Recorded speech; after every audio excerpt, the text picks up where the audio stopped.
Perkenalkan, nama saya Hadrianus Freddy dari Universitas Pancabakti akan mempresentasikan jawaban dari UAS mata kuliah Perekonomian Indonesia. NIM saya 211041758, semester 2, kelas 4, dosen pengajar Muhammad Arifin, SE, MM.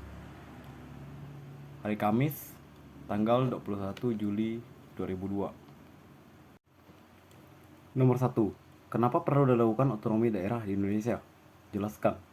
Apa alasan bangsa Indonesia melakukan otonomi daerah? Indonesia merupakan sebuah negara yang terdiri dari beribu-ribu pulau dengan ragam suku serta kebudayaan yang berbeda-beda. Sebagai negara dengan banyaknya pulau, Indonesia mengenal apa itu otonomi daerah. Pemberlakuan otonomi daerah tersebut didasari oleh perbedaan kebudayaan serta hukum dan kondisi yang berbeda antara daerah sehingga diperlukan aturan khusus untuk daerahnya masing-masing. Dengan adanya otonomi daerah, maka pemerintah dapat mengurus daerah serta kebutuhan masyarakat agar lekas terpenuhi.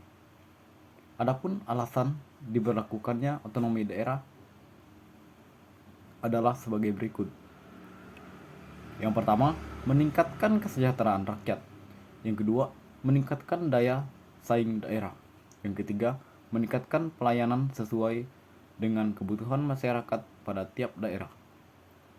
Nomor 4, dengan adanya otonomi daerah, kesejahteraan masyarakat dapat meningkat melalui pelayanan yang tepat.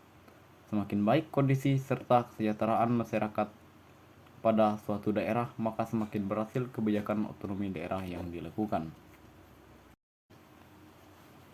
Nomor 2. Apa yang dimaksud dengan penerimaan negara dan pengeluaran negara? Jelaskan.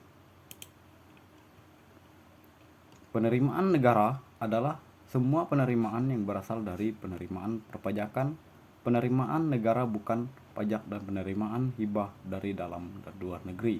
Penerimaan negara ini digunakan untuk membiayai kegiatan-kegiatan perekonomian yang bertujuan akhirnya adalah untuk kepentingan rakyat.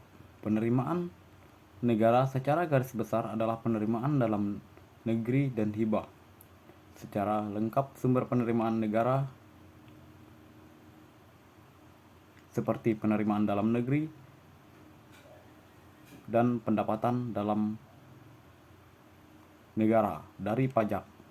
Penerimaan dari dalam negeri. Penerimaan dari dalam negeri adalah semua penerimaan yang diterima oleh negara dalam bentuk penerimaan perpajakan dan penerimaan bukan pajak.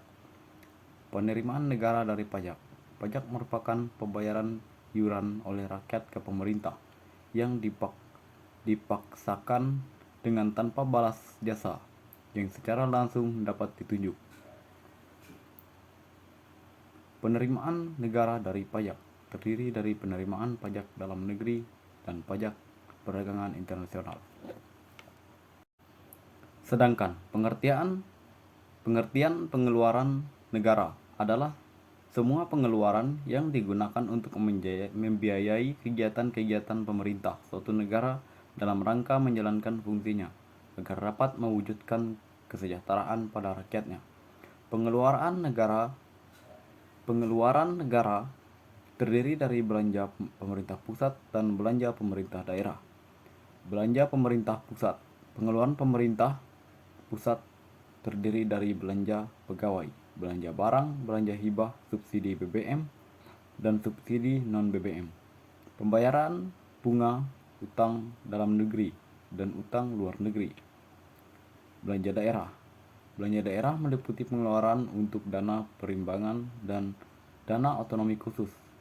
Dana perimbangan terdiri dari dana hasil bagi hasil, dana alokasi umum atau DAU, dan dana alokasi khusus atau DAK.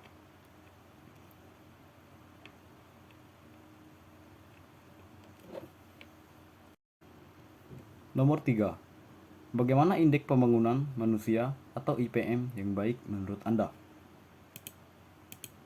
Menurut saya, indeks pembangunan manusia atau IPM yang baik adalah indeks pencapaian kemampuan dasar pembangunan manusia yang dibangun melalui pendekatan 3 dimensi dasar, yaitu umur panjang dan sehat, pengetahuan, dan kehidupan yang layak.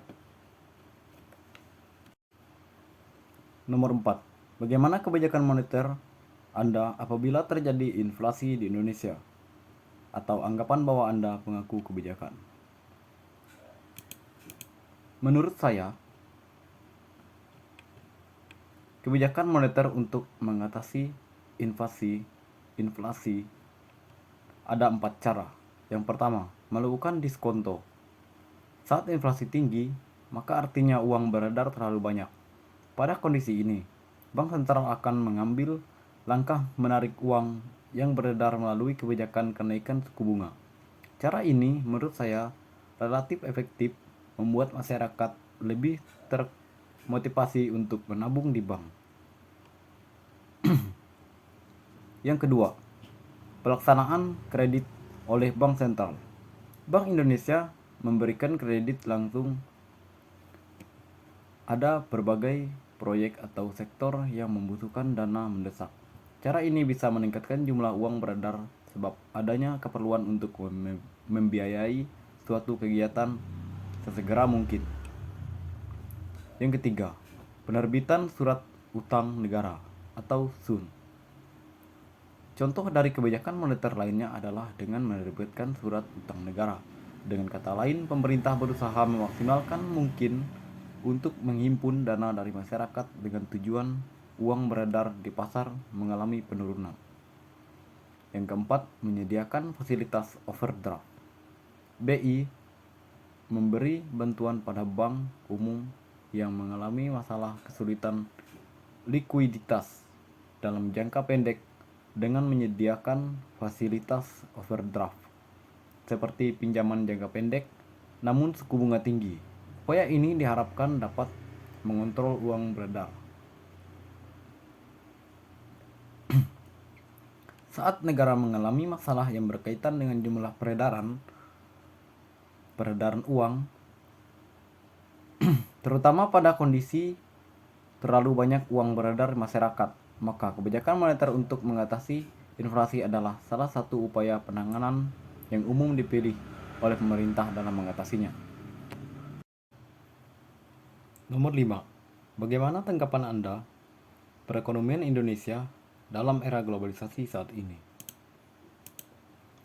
Menurut saya, Indonesia telah berhasil melewati masa-masa sulit saat diterpa krisis ekonomi yang cukup berat pada tahun 1998. Krisis yang bermula dari jatuhnya nilai tukar rupiah itu kemudian merontakkan bangunan ekonomi yang telah dicapai lebih dari 3 dasawarsa.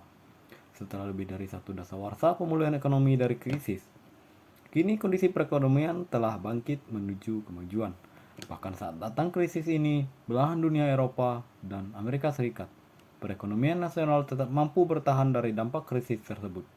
Meski masa-masa suram telah berlalu, tetapi berbagai ganjalan dalam perekonomian masih saja muncul.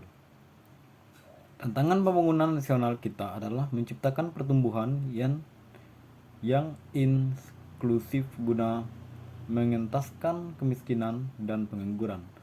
Pertumbuhan ekonomi harus bisa dinikmati secara merata, sehingga tidak menimbulkan ketimpangan distribusi pendapatan. Sekian dari saya. Terima kasih.